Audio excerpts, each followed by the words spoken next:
Hello, everyone. Welcome back to the next episode of the Runaway Train Sports Podcast. I believe this is going to be our 16th edition of our Boiler in Texas sports podcast.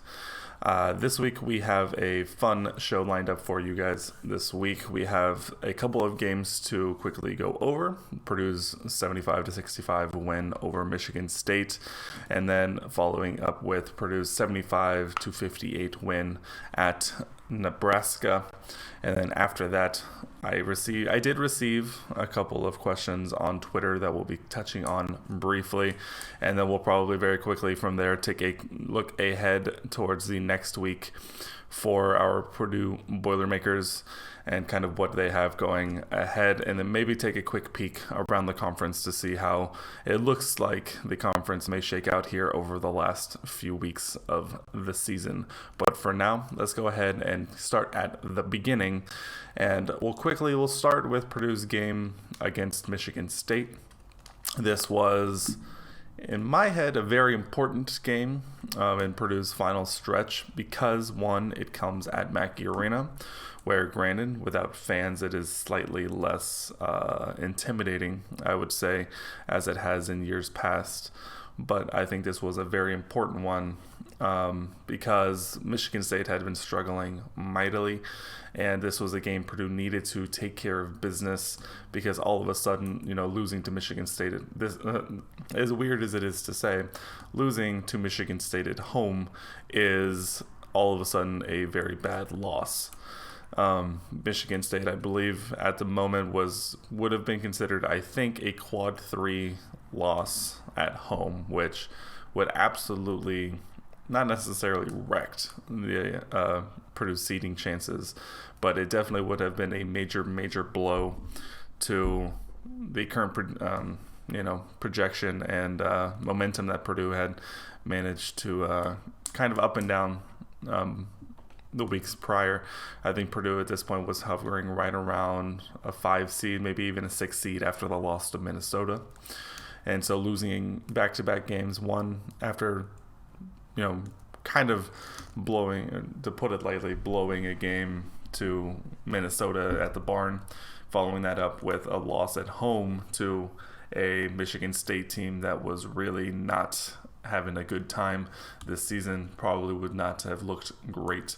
So Purdue manages to pull it out, comes out with a double-digit win at home. We all get to move on and go about our days a little happier. Taking a quick peek around some stats, Trevion Williams was an absolute animal in this game as he finished with 28 points, 6 rebounds, 3 assists, 1 steal, 1 block. He did only go 2 of 6 from the line, but finished shooting 13 from 21 from the field. It was an absolutely dominant performance from Trevion Williams, and this is the kind of performance we're used to seeing out of Trey, as he has routinely shown that even with as much press as the Purdue freshmen get this season, he'll always be the centerpiece of this offense, and he definitely came to play in this one. Other notable lines is a very, very, very quiet 15 points on a very, very efficient night from Eric Hunter Jr., who, as I mentioned, finished with 15 points on 6 of 8 shooting, 2 of 3 from the field, 1 of 1 from the line. Not much else to say statistics-wise on offense, but he, of course, was charged with playing fantastic defense, which he did for most of the night. And his contribution can definitely not to be overlooked. I remember looking at his stat line after the game ended and being very surprised, I think with a lot of other people, to see that he actually put in 15 points. I think we've kind of come to the conclusion, at least maybe this year in this stretch with Eric Hunter, where he doesn't need to score 20 a night.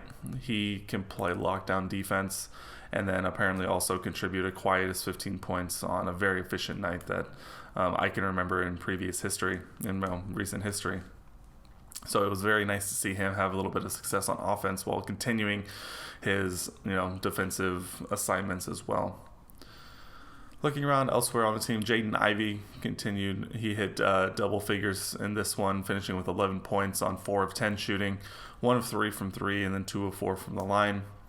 5 rebounds, 3 assists, 1 steal, 2 blocks, and continuing just to show the potential that he has off almost every night. I think I'm gonna take a brief aside to talk about this because I've seen a handful of people online talking about this and how his percentages aren't good enough to warrant, him shooting as often as he does and all of this, that, and the other thing. And I really don't agree with any of that. Looking at Jaden Ivey's game, he is a guy who is a volume scorer. So not necessarily in the way that Carson Edwards was a volume shooter.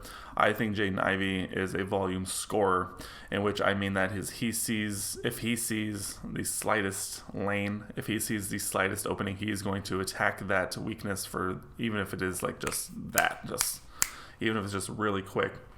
He is going to attack it, and he is going to see what can happen. And so I think that is something that Purdue has not had in a while. I think it's something we're not used to seeing. And I mentioned Carson Edwards being different because Carson Edwards was also a guy who sometimes wasn't having the best statistical numbers. But the way Carson Edwards played, especially his last season, you needed that to get him going. And so that I think it's one of those things where you're just going to have to, I'll take another step back. If you don't like it, I think you're going to have to get used to it because Jaden Ivey, believe it or not, is here to stay in this offense. And 2, this is how he plays. And so you're going to get this no matter what. Now, if Coach Paint decides that he needs to reel Jaden back and Jaden, complies with that, then so be it. But from the way I see it, I think this is the Jaden Ivey that Purdue needs. And this is the Jaden Ivey that Purdue is going to absolutely love, potentially as soon as next year. And as we've seen, potentially down the stretch of this year. And so you look at that 4 of 10 shooting, and it's not necessarily 4 of 10 shooting because Jaden doesn't take a lot of jumpers. It's either at the rim or from 3. So he, as we have all seen routinely this year, he attacks the rim at 1,000 miles per hour. He does not. His motor literally doesn't stop, and he is all go all the time.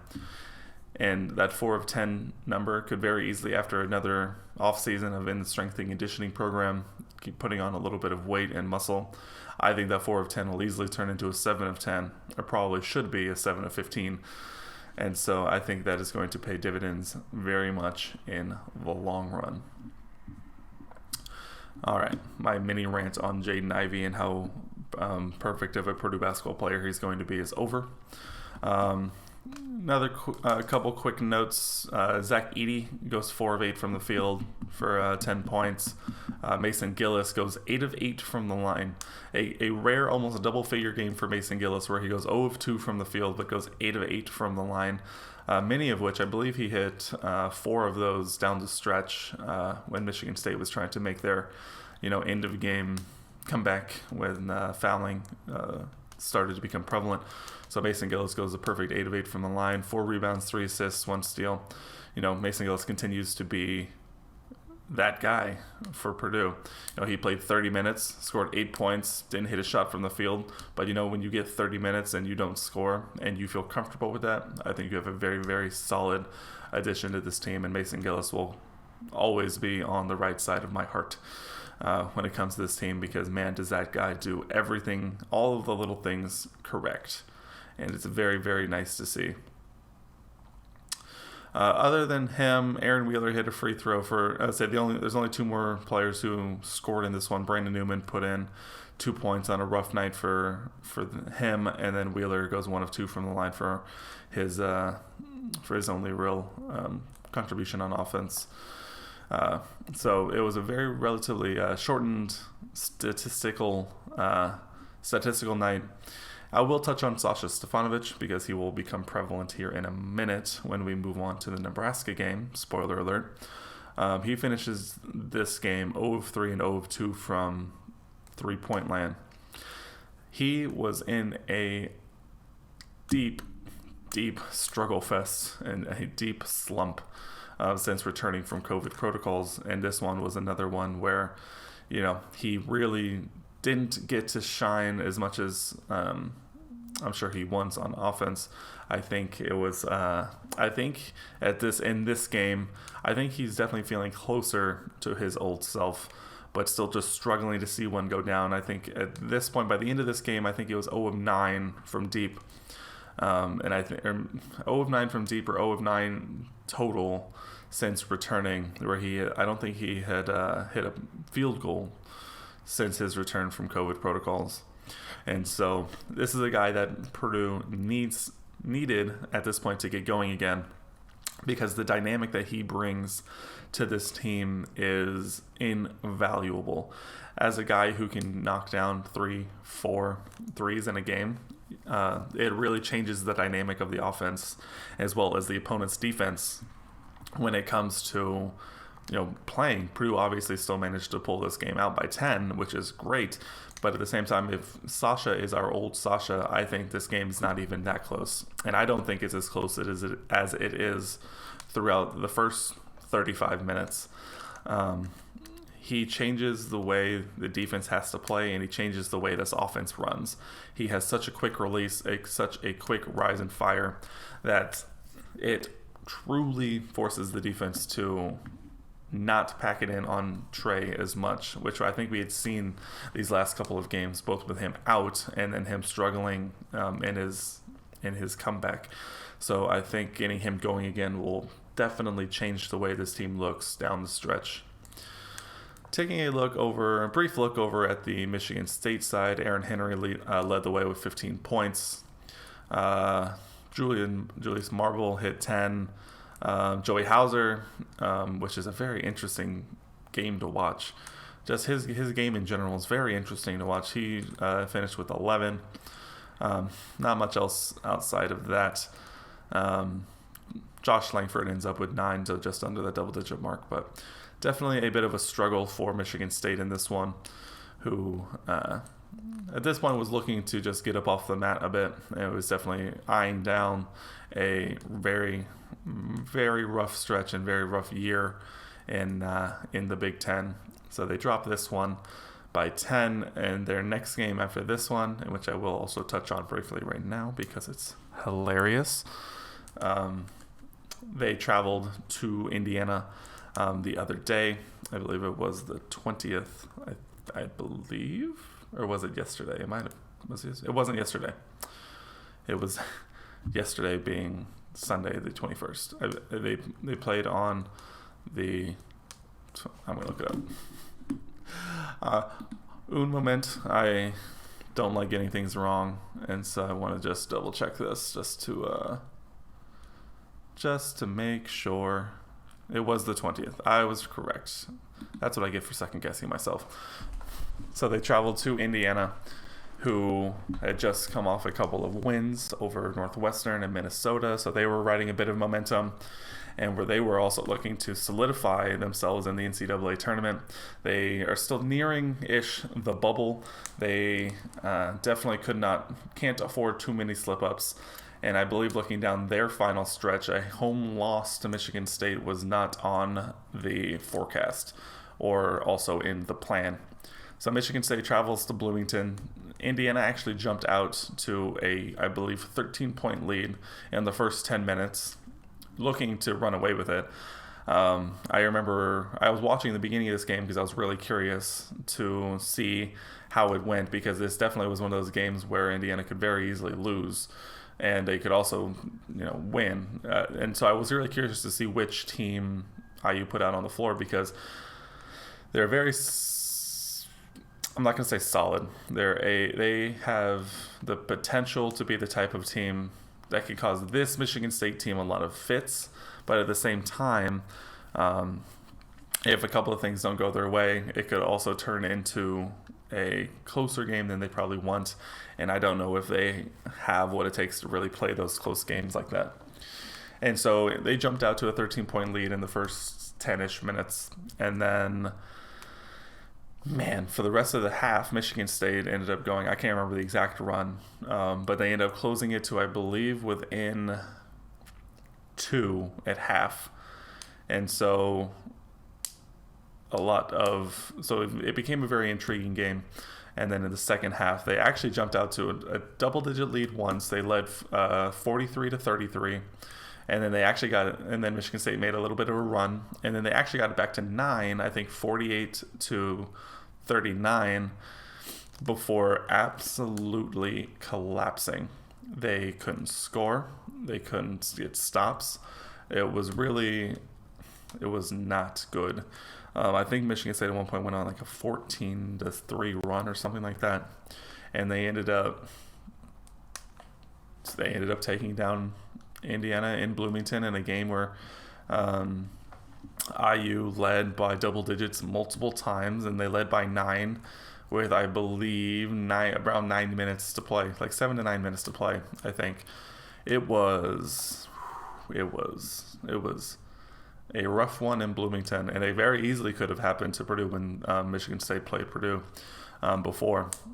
It was a nightmare scenario for them as they now find themselves squarely on the bubble when it comes to the NCAA tournament, and their margin of error narrowed significantly. Very, very bad loss for Indiana. But it's that kind of thing that could very easily have happened to Purdue, like I said. And so I'm very happy that Purdue managed to pull this one out and avoid that very, very bad home loss that really would have set them back. Okay, enough about the Michigan State game.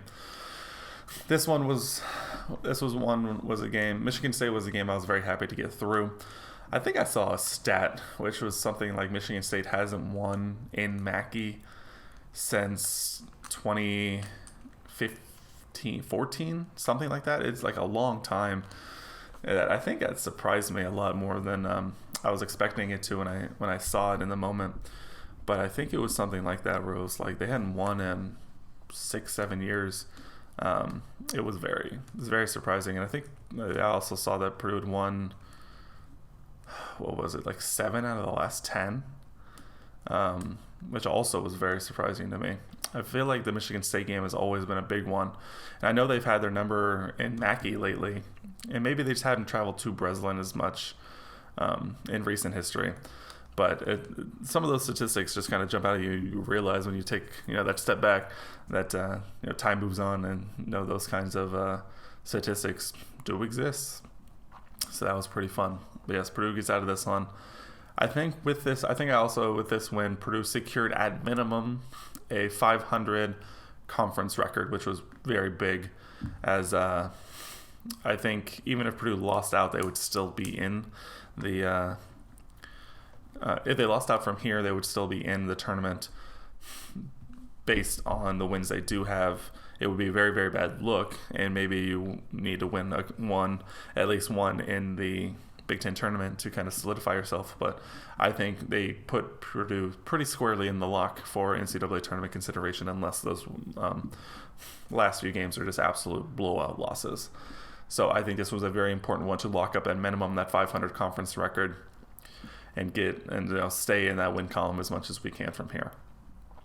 So enough about MSU. We'll talk about Nebraska for a little bit, probably not as long as the Michigan State game, but there are some storylines I want to touch on here. As I mentioned, Purdue traveled to Lincoln, left with a 75-58 win. And this was a game that was the definition of roller coaster.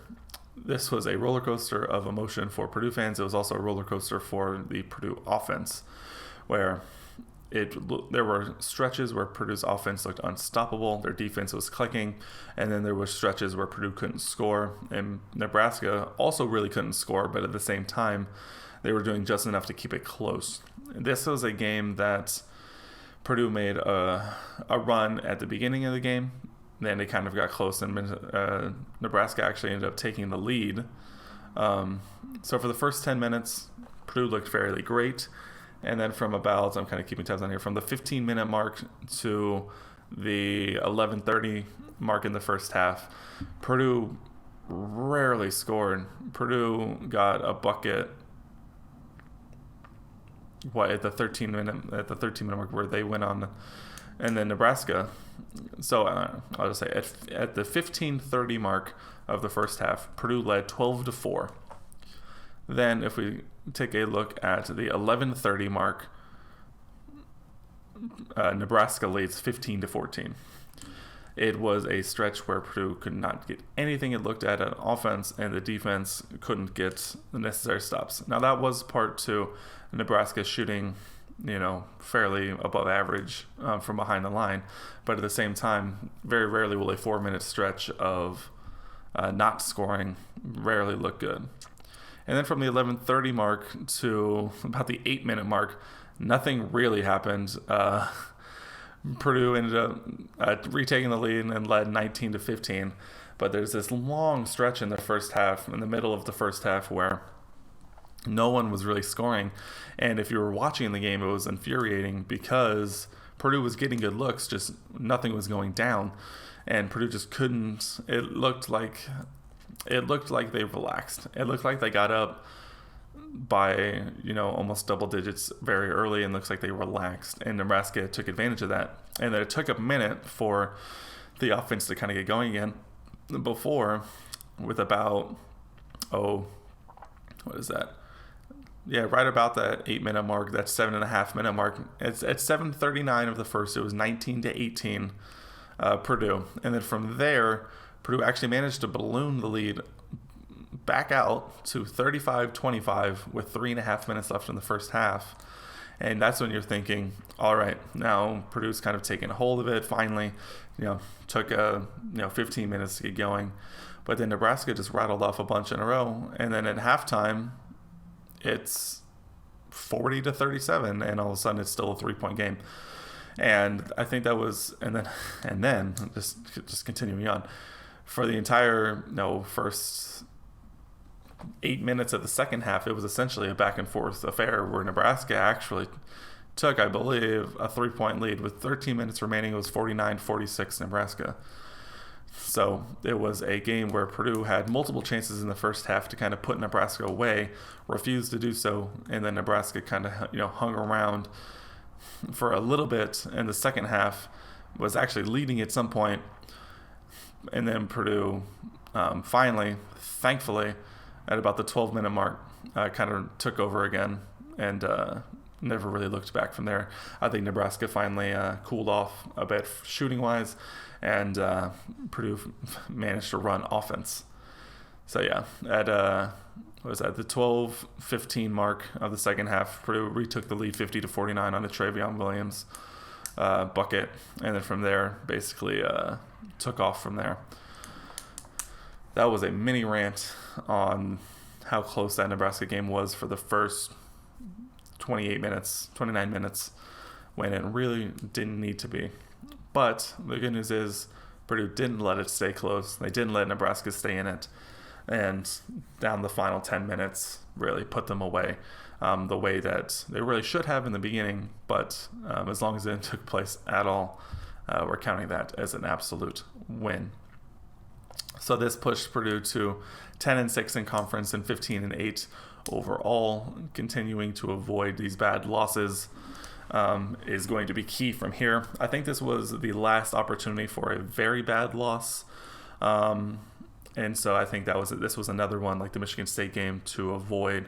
Losing to Michigan State at home would not have looked as great, and losing to this Nebraska team on the road would have definitely not looked that great.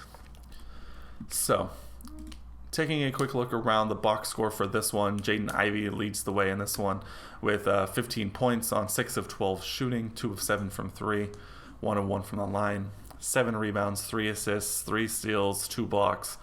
The man was all over the place, dunking literally all over Nebraska. This man's motor is unstoppable, and I think I have that same thought every game of this kid literally never slows down, and he is always attempting to attack the rim, and it is so much fun to watch.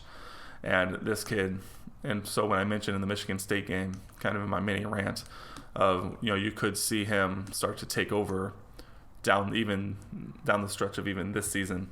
I think with a performance like this Jaden probably has so much confidence, which for a player like him is very, very important and down this finishing stretch as Purdue tries to bid for even higher seeds in the NCAA tournament. And then when you get into the NCAA tournament, a guy like Jaden Ivey can win you a ball game. And so him having the highest amount of confidence down the stretch is going to be absolutely key.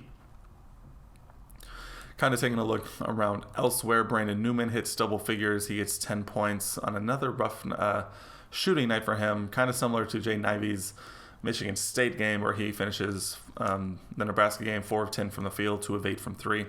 He's kind of struggled to let the shot come to him. I think there's sometimes he kind of forces it. He does hit some big shots when we need it the most, but he's kind of hit a bit of a slump down this bit of stretch as well. But I have no doubts that he'll bounce back and when he does, he'll bounce back pretty solidly.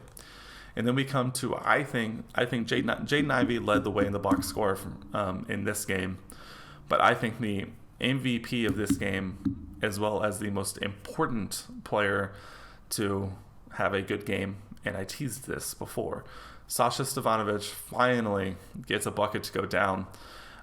He had seen so many rim outs over the course of his time since coming back that he finally sees one go down.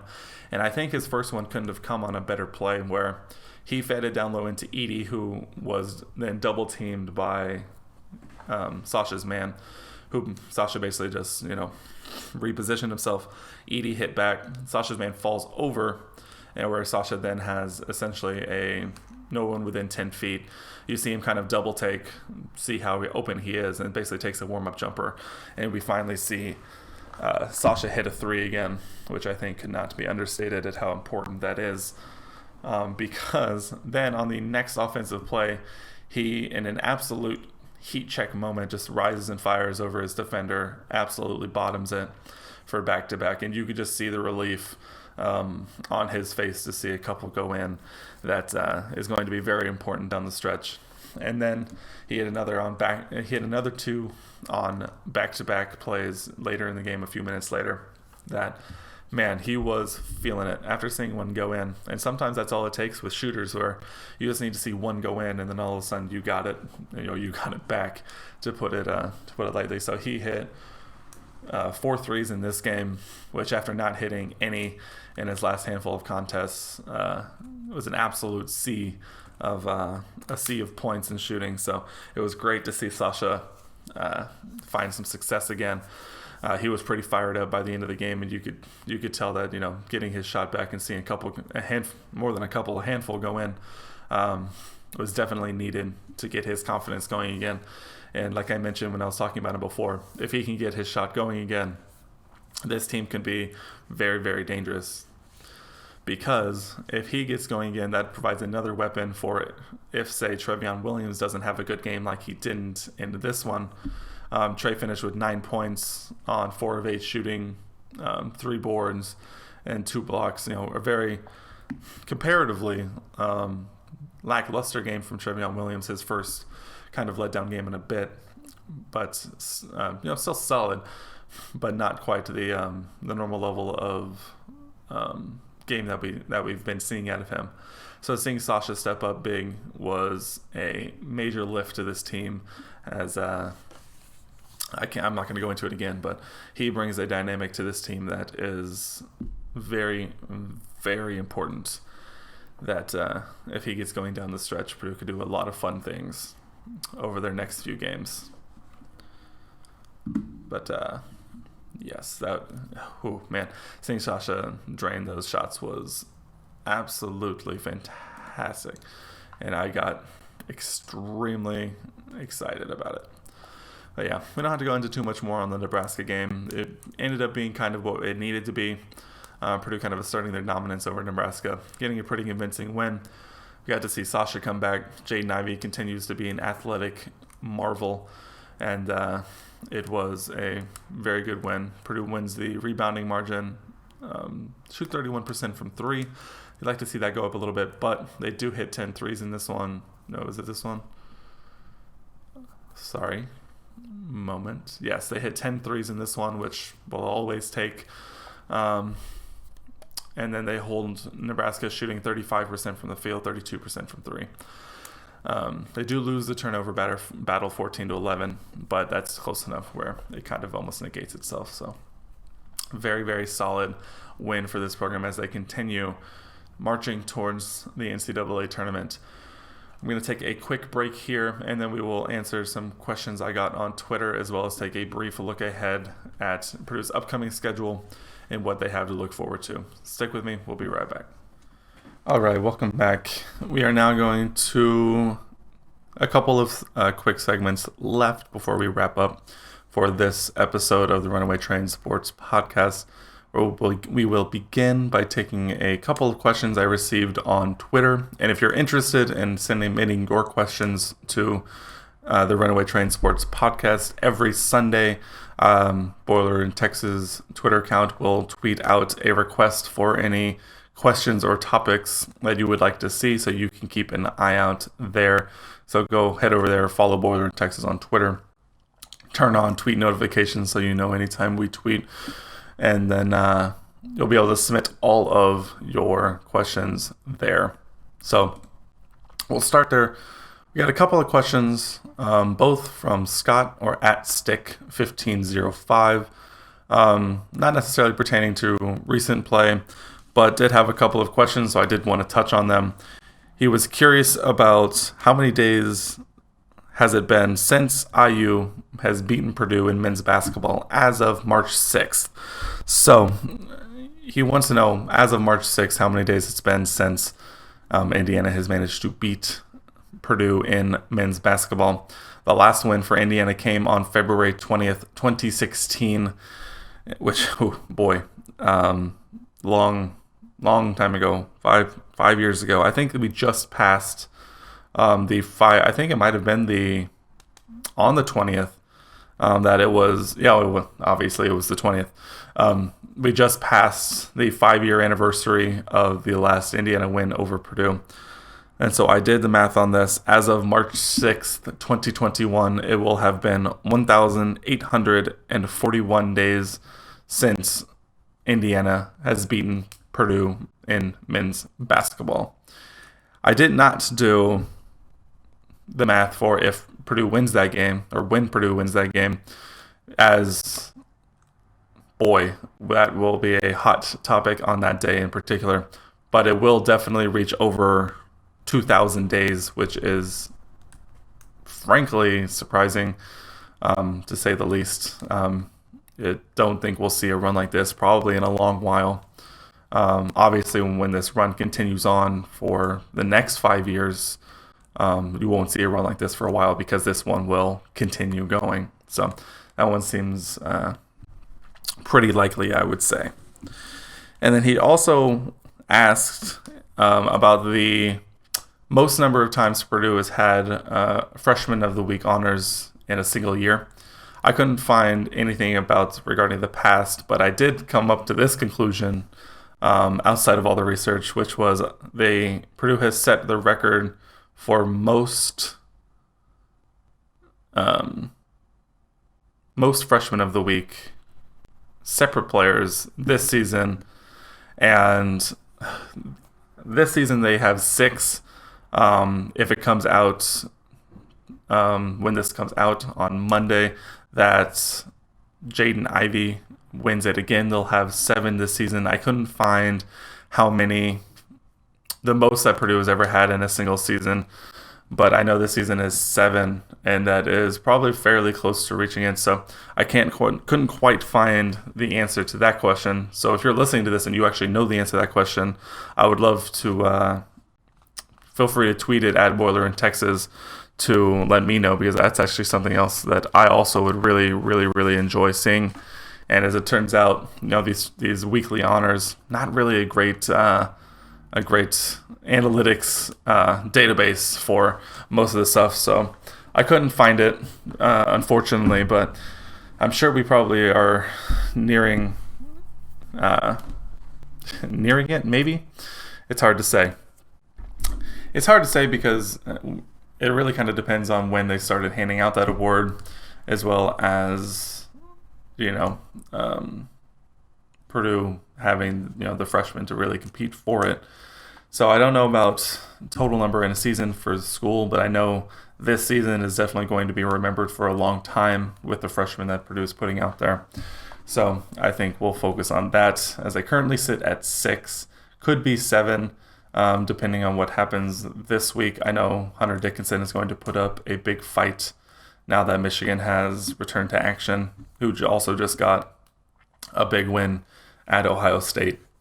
So I think it may be close. And if, opponent is taken into account, winning on the road at Ohio State probably looks a little better than handling a rough Michigan State team at home and going on the road at last place Nebraska. So I feel in my heart that this may be Dickinson's award this week, but I wouldn't count Jaden out or any of our freshmen out to take the award again before the season is done. So thank you for submitting your questions. And once again, if you are interested in sending in questions or topics, you can tweet them at Boiler in Texas or keep an eye out every Sunday for the request, the tweet requesting the like. So we appreciate you sending in your questions. Okay, so last thing I want to touch on in this episode is kind of talking about the upcoming week for Purdue basketball. I believe that we only have one game this week, as on Friday, February 26th, Purdue travels to Penn State to take on the Nittany Lions, who actually just gave Iowa a run for their money here yesterday, or Sunday, the 21st. So this is a game that I don't believe is going to be as easy as it has been in the past. This Penn State team has an interesting dynamic this year where they play extremely, extremely, extremely hard, and they play at 1,000 miles per hour. I think it's one of those teams that I mentioned this, and I was talking about this on Twitter yesterday with a couple people, but I think Penn State is a team that will try and run you out of the gym. And if you can weather that, I think we saw this a lot in their first matchup with Penn State, where if you can, score enough to stay with them and kind of run with them for a little bit, I think you will have a shot down the stretch, because as fast as they play, they definitely seem to wear down the stretch of games. I don't think they ever give up, which I think plays a factor, but I think they do start to tire out a bit, and their jump shooting definitely starts to take a bit of a toll. They do still try to work it inside as much as they can, and they still take a lot of threes. So if a couple of those go in, it can definitely be a tough one. So going on the road to this Penn State team, which plays very physical and plays very fast, causes issues for teams. We saw it in their first matchup. I was watching their game against Iowa yesterday, where they actually led for a bit. They definitely have the ability to compete with teams. Honestly, I don't feel great about this one. Hopefully I'm wrong. Hopefully Purdue comes out and takes care of business against Penn State. I think this could be a bit of a letdown in terms of finishing the season as strong as possible. With that said, they also have the ability to lose to Nebraska at home, so maybe if we get them on an off night. But this just seems like one of those games where Penn State comes out, plays their best game of the season, and it's a less than fun Friday night for us Purdue fans. Hopefully I'm wrong. I'm hoping that Sasha Stefanovic comes out and has a second back-to-back great game. I'm hoping Trey comes back and shows out like he has wanted to do. Jaden Ivey will continue to be an athletic marvel and flying around the gym as he does. And I think it could, I'm always hoping that Purdue wins, but I'm hoping that we just see a bit of confidence come from these past two games, and they come out, take care of business, impose themselves on Penn State rather than waiting for Penn State to hit them. I think on the road, that's something that Purdue has a bit of an issue sometimes with, especially with these physical teams, where I feel like they don't take it to the opposing team. They kind of wait to see what the opponent sends at them, and then they kind of counter it. I'd much rather see Purdue come out, impose their will on Penn State, and leave State College with a win. So that is Purdue's only game this week, and then following that, in the final week of the season, the regular season, they host Wisconsin and then host Indiana. So we'll cover those obviously next week. But for now, I believe this is probably a fair place to stop. For this episode, we appreciate you sticking with us. For this episode, this was a fantastic week for the Purdue men's basketball team as they come out with 2 dubs that were very, very important down the stretch. And especially in terms of seeding for the NCAA tournament. A loss at Penn State will sting, but I don't think it will be the end of the season, especially with the chances they have at home, taking down Wisconsin and Indiana as well. So I think Purdue is pretty well locked for the NCAA tournament at this point. And I think at this point it's all for seeding and trying to build some momentum down the stretch. But for now, thank you for listening to episode 16 of the Runaway Train Sports Podcast. We release these every Monday, and as I mentioned before, every Sunday, usually midday or afternoon, we will submit a request for topics or questions from you on Twitter. So keep an eye out for that as well. I hope you all have a fantastic week ahead. And as always, boiler up, hammer down, hail Purdue.